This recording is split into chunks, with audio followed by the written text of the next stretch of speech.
Hello my YouTube viewers, my name is Ganvious and welcome back to another reaction video. So today I'll be reacting to Why Pikmin is an Underrated Gem by Shafrillis. I haven't seen any of his content whatsoever, so I have no idea what to expect. But yeah, so for those of you who don't know, I started a Let's Play series on the Pikmin games. I've played Pikmin for the very first time a couple months ago. Only last month I finished Pikmin 1 and I absolutely loved it, and then I started Pikmin 2, and if we fast forward to today, I am now almost done with Pikmin 2. Mind you, these are all completely blind experiences, blind Let's Plays. So I am enjoying these games for the very first time, and I am hooked, I am addicted, I am loving Pikmin 2, I can't wait to beat that, and to play 3, 4, and Hey Pikmin, and then modded Pikmin right after that. So I'm very, very excited. So if you're interested in a newcomer trying out the Pikmin games, and overall enjoying the Pikmin games as of right now, be sure you guys check out my playlist, which is linked in the description down below to my Pikmin journey, and that is the primary focus on this channel as of now, is to play and beat all the Pikmin games to 100% completion. So with all that out of the way, without further ado, let's get right into it. Pikmin 1, the one that Pikmin 1. started it all. Yep. 20 years since its initial release, I still adore this game. It can be a little rough around the edges in some respects, and every issue it has could be ironed out with an HD remake. I mean, it's not a very long game at all. Nintendo could have easily just remastered the first two games and released them alongside Pikmin 3 on the Switch, but you know, whatever. Pikmin has its roots.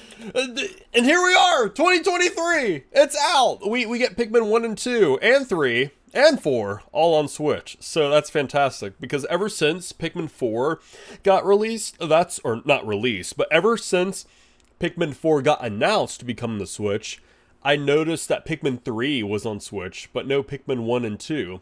So I thought that was the weirdest thing. I'm like, what? Okay, Pikmin 4 is coming out soon. Pikmin 3 is already out on Switch. Why isn't Pikmin 1 and 2 on Switch? That makes no sense. And here we are! Nintendo ported Pikmin 1 and 2, and then the moment that they ported that, I instantly started playing the games, and I freaking love them. Like I said, I already finished Pikmin 1, and now I'm almost done Pikmin 2, and oh my god, such a great time. I'm addicted to Pikmin. Roots in the Super Mario 128 tech demo showed off at Space World 2000, which displayed I've heard about 128 little Marios running around a 3D space. This is meant to showcase how a GameCube could render all these different characters at once with their own little AIs. And from this tech demo, Pikmin was born. Yeah. Sounds like a lot of Hoopla! sounds like a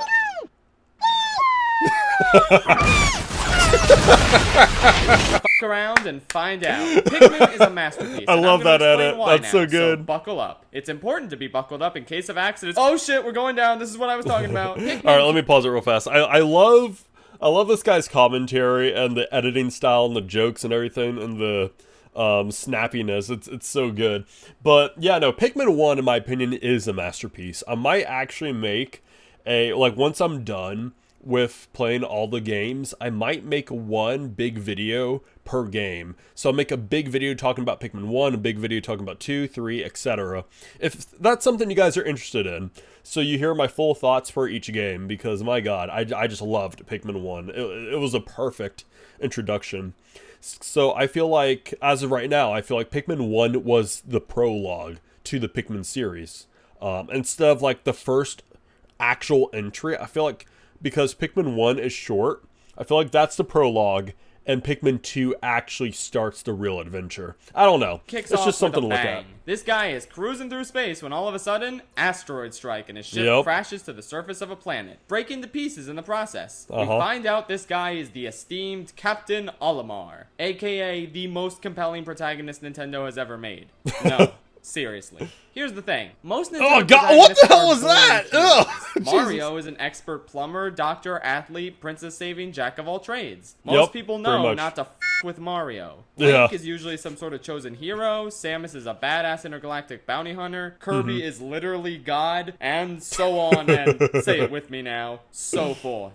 Usually when you play a Nintendo game, you're playing as an epic hero on an epic journey. That's true, yes. Olimar is not that. He is literally just a regular guy with a wife and kids at home who works for a shipping company. The entirety of Pikmin is basically, what if an Amazon delivery guy got stranded on an alien planet? And it's compelling because of how simple yet extreme.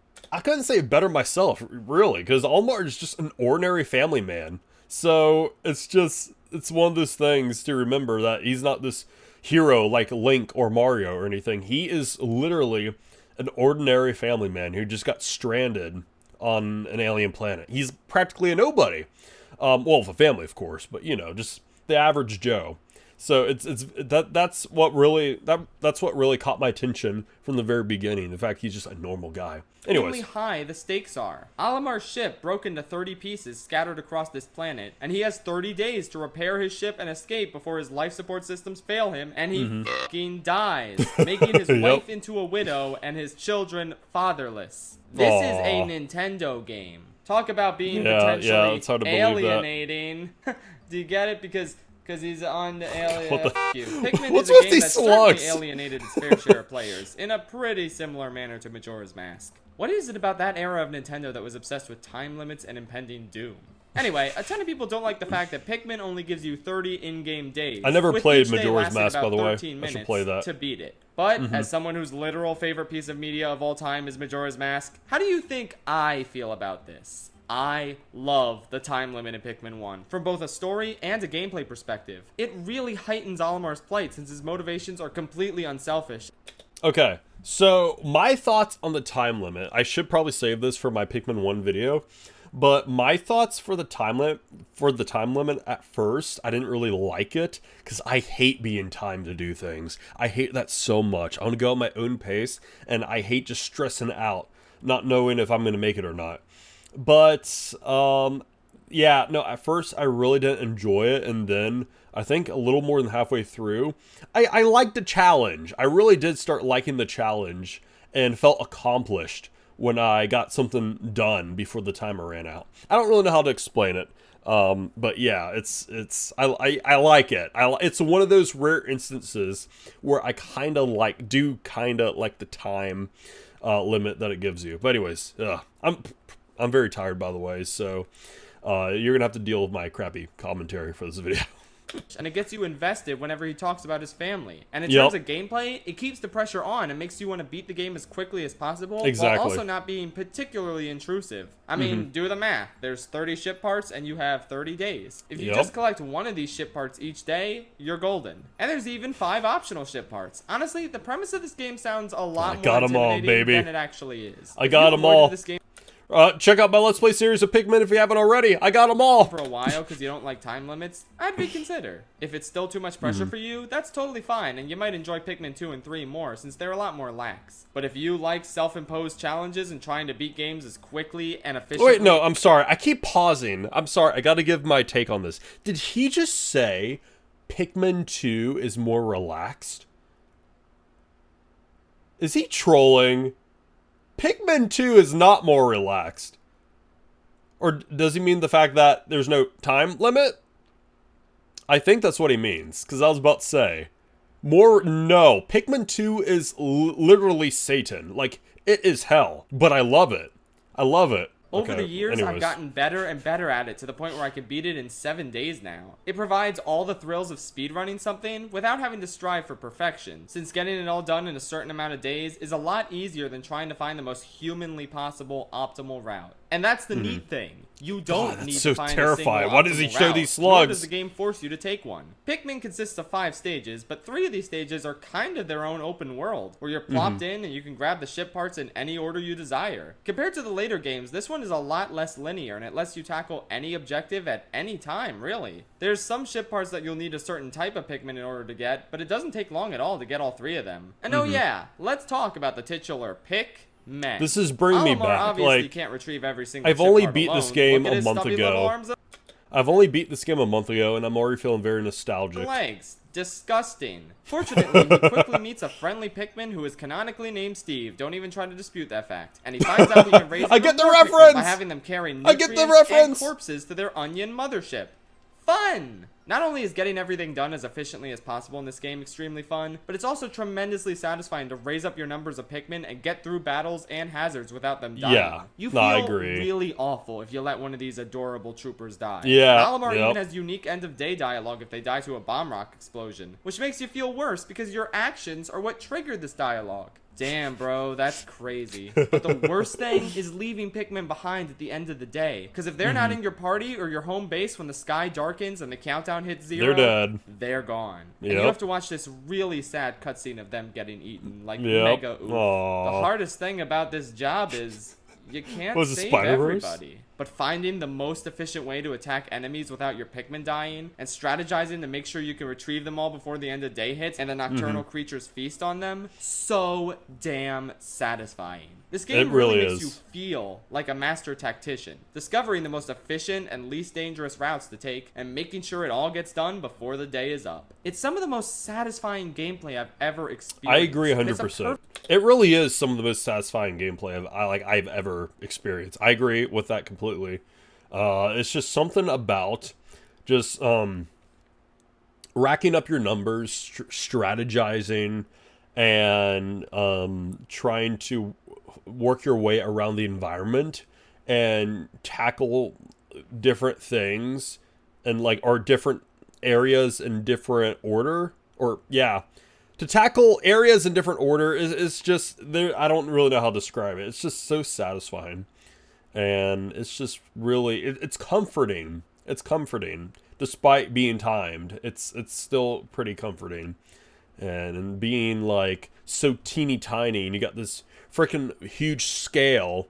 It's just, I don't really know how to describe it. It's genius. It really is. Way to get into real-time strategy games. Again, I know this all seems like a lot of pressure, which is why I understand why a lot of people don't really enjoy this game or this series. But it's through these struggles and hardships that you become a better strategist and a better player. And it's an amazing feeling to see your results at the end of the game and realize that you objectively became a better player with each passing playthrough. Yeah, let's not look at my results in my Let's Play. At the end, but Pikmin does it so much better than most of them because of how invested it gets you in these stats. These are the Pikmin you brought into the world and the deaths you prevented. These are the increasingly lower amount of days Olimar had to spend on a hostile alien planet. This game is incredibly short and endlessly replayable because of this final results screen, encouraging you to become better and better at the game. And yeah, like I said, Pikmin 1 is right up there with Mario Galaxy as my two most replayed. I'm gonna play Mario Galaxy again. I've lost count. I might do a replay series on that game.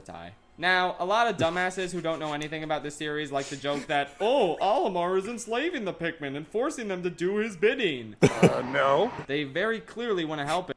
I feel a little bit called out. Because in my first episode of Pikmin, I was making jokes about that. I'm like, wow, Olimar is just freaking enslaving these little guys, making them do his work for him. I literally said that at the very beginning of my Let's Play on the first episode. Now I feel called out. How dare you? How dare you? But yeah. Oh god. Or else their onion wouldn't follow him around. He's making them better fighters, as evidenced by the best ending where they beat the shit out of the predators completely unprovoked. That was great. I love that. Since they can latch on to Sephiroth and fucking murder him. Side note, this isn't even in the script. Can we just talk about the fact that Olimar can fight Sephiroth? Like I said, he's basically just an Amazon delivery guy. And then we have fucking Sephiroth. What even is Smash at this point? Pretty much. Olimar and the Pikmin have a really unique and special bond. VII. And as the player, it's awesome to bear witness to this bond. And how about those types, huh? Just the simple red, yellow, and blue. Nothing too crazy, but also nothing too overpowered and game-breaking. More on that in the next game. I like the reds the best in Pikmin 1 because they're super strong fighters, and I just think their design and little noses are cool. I don't know, what do you want from me? They're also immune to fire. I agree. So that's epic. The blues can swim in water, which is a red Pikmin are my favorite Pikmin. And the yellows can jump high and carry bomb rocks, which is an ability that was only given to them because jumping high isn't that helpful in this game. Yeah, maybe yellows aren't the best type in Pikmin 1, but it's still good to have them around, and later games improve them a ton. And not only are the Pikmin really charming, but so are the ship parts and the enemies. Each ship part has a unique name, and Olimar has unique dialogue about all of them. Some of which is ooh-woo wholesome, and some of which is very funny. It's just like my boss. Good thing we're never gonna meet him ever, right? That. Just kidding, I love the president. Louis can go suck a dick, though. And the enemies are Why? Why is so many people being so mean to Louis? Again, I have not finished Pikmin 2, but people hate Louis. Why? What's? I don't. You know what?